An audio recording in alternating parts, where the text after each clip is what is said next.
রাজধানীর উত্তরায় বসবাসরত সকল সাংবাদিক নিয়ে গঠিত উত্তরা প্রেস ক্লাবের বার্ষিক নির্বাচন অনুষ্ঠিত হয়েছে।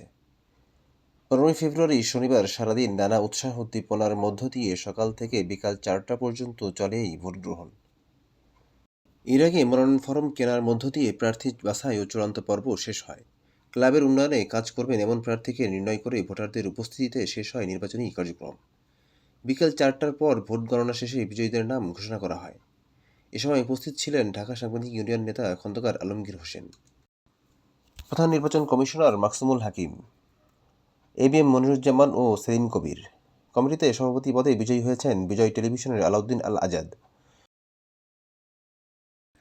সাধারণ সম্পাদক পদে বিজয়ী হয়েছেন নিউজ 24 টেলিভিশনের আরিফুল ইসলাম।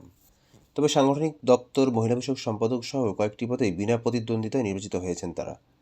গেল বৈষম্য বিরোধী আন্দোলনের পর অন্তর্বর্তী সরকারের আমলে এমন সুষ্ঠু নিরপেক্ষ নির্বাচন পর্যবেক্ষণ করে সন্তোষ প্রকাশ করেছেন স্থানীয় রাজনীতিবিদ, সমাজসেবক ও সকল শ্রেণী পেশার মানুষ। বিজয়ীদের নাম ঘোষণার পর সভাপতি আলাউদ্দিন আল আজাদ বলেন, আমি প্রতিষ্ঠা থেকেই এই প্রেস ক্লাবে ছিলাম, আছি, থাকবো, সবাই হয়তো জানেন। আমি নির্বাচিত হয়েছি 100 ভোটে, কারণ 100 জন মেম্বার আমাকে 100 মানুষ ভোট দিয়েছে। আমি 100 জন মানুষকে নিয়ে আমি আমার এই ক্লাবকে ঢাকার মধ্যে একটা মডেল ক্লাব করতে চাই।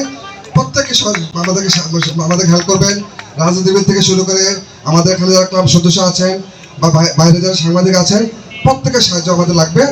প্রত্যেকে আমাদের ক্লাবকে একটু ভালোভাবে দেখবেন। সর্বোচ্চ ভোটে বিজয়ী হয়ে সম্পাদক আরিফুল ইসলাম বলেন, এই বিজয় সবার বিজয়। আজকের পর থেকে উত্তরায় সাংবাদিকদের মধ্যে আর কোনো বৈষম্য থাকবে না, সকলেই মিলেমিশে কাজ করবে। শপথ গ্রহণের পর কমিটির সকলে ক্লাবের উন্নয়নে ও নিজ নিজ দায়িত্ব পালনে সক্রিয় ভূমিকা রাখবে, সেই প্রত্যাশা এখন সবার। আমিনুল ইসলাম, নজরবিড়ি, ঢাকা।